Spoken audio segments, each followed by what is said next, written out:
Hello friend, how is it going? Welcome back to Toyota Maintenance YouTube channel.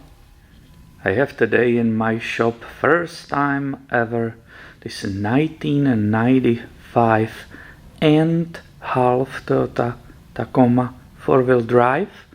She has 271,000 miles on the clock and she's pretty banged up.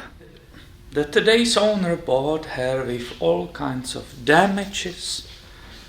Got a deal on her. It was all damage in the front. You can see it's damage in the back.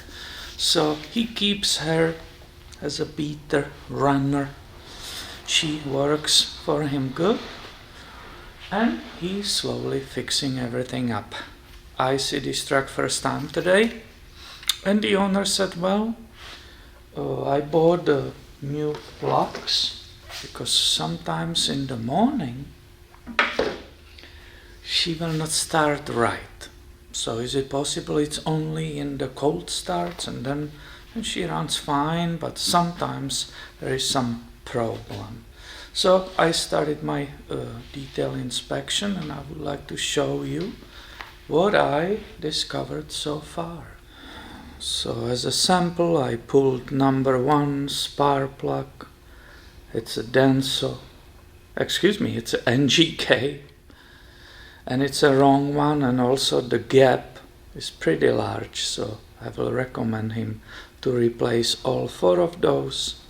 I already ordered it from dealer. It's coming. These spark plugs on these older engines are super cheap, so that's not big deal. But let's continue in the engine bay.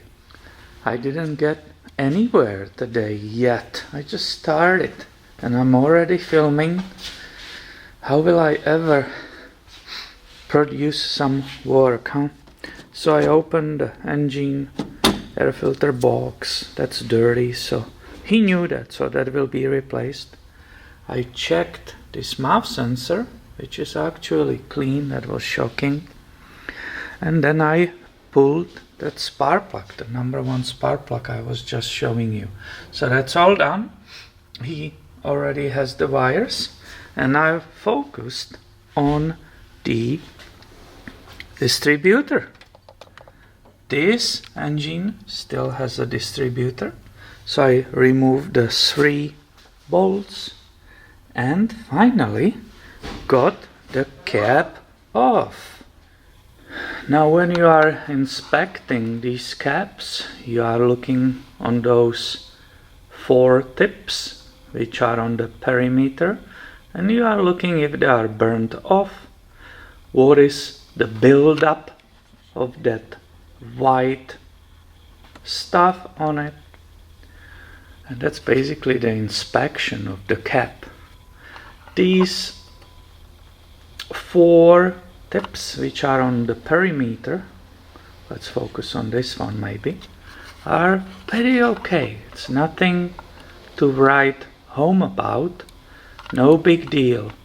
The center one, it's also no damage or anything, but suddenly when I grabbed the light I discovered this burnt. Look up there, do you see that orangey? I will start moving it while we are zoomed on it. Hopefully the light will follow with me. Do you see that? Oh, that's a problem. That's a serious problem. This tip supposed to be actually touching the contact on the ignition coil, which in this case is built as a design inside of distributor. So I looked on the ignition coil tip and there is a problem. There is a problem also showing it to you because this upper radiator hose is in the way. But that's the ignition coil, and that tape, my friend, is severely bent, basically upwards. I have no idea. It's pretty strong little terminal metal. I pushed on it with my fingers. I couldn't move it, so I will need a needle pliers and try to bend it back. but there is a damage on it. I don't know how that happened. I have no idea. Also, you see below, it's that distributor rotor. So I will pull it simply with fingers out, and I will also show you condition of that. When you are inspecting the rotors, you are basically mainly concerned about this area.